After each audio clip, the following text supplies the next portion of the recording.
G'day guys, it's 2013, which means it's another year for Apple to release products. This includes new iPhones, new iPads, and a brand new version of iOS. So in this video I'm going to be talking about what they may release this year. So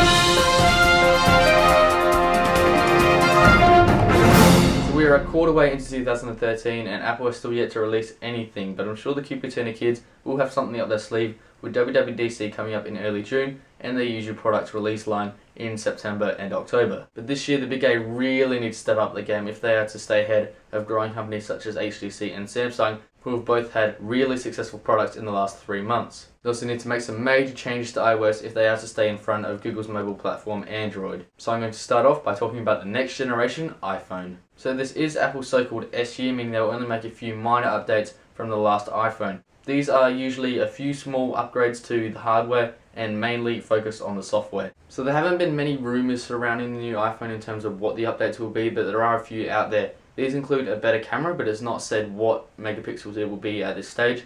It also includes a new finger sensor on the home button. This sensor will unlock your phone when you are using it instead of having to do the old slide to unlock feature. Some sources are saying that the new iPhone will come in many different colours like the iPod Touch, but knowing Apple, they probably won't do this as they usually stick to the normal black and white models.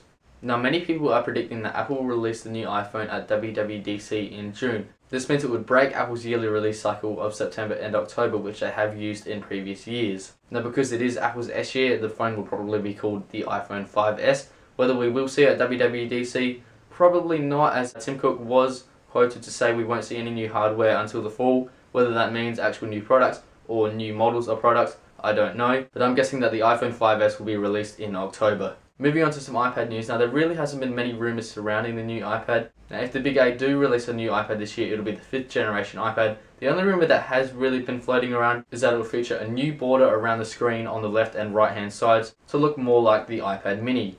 Speaking of the iPad mini, now there's only been really one rumour floating around about the next generation mini, which is that it will have a Retina display. Now, if Apple was to release the so-called iPad mini 2, it means that it would create a huge issue in terms of how apps would run on the device. For those of you who don't know, the current generation iPad mini has the same resolution as the iPad 2, which makes it possible for apps created for the iPad 2 to run natively on the iPad mini. Now, Apple only really has two options to fix this problem. They can either upgrade the iPad mini's resolution to the same resolution as the full-size iPad, therefore leaving only 3 resolutions for developers to make apps for: the full-size iPad and the new iPad mini, the iPad 2, and the first generation iPad mini. Now, to be honest, I don't think Apple will do this, mainly because I think it'll be too difficult to fit the full-size iPad's resolution into the mini's 7.9-inch display. Now, the other option Apple has is to release the new mini with a completely new resolution and stop supporting the iPad 2 and the first generation iPad mini. This would leave developers with only 2 resolutions to create apps for. This also means that if people want to run apps on their iPad 2 or their first generation iPad mini, then the apps would have to be scaled down, similarly if you wanted to run an app created for the iPhone 4 on the iPhone 3GS. In terms of a release date for the new mini, I'm guessing that it will be released around September or October, making it 1 year after the first generation was announced.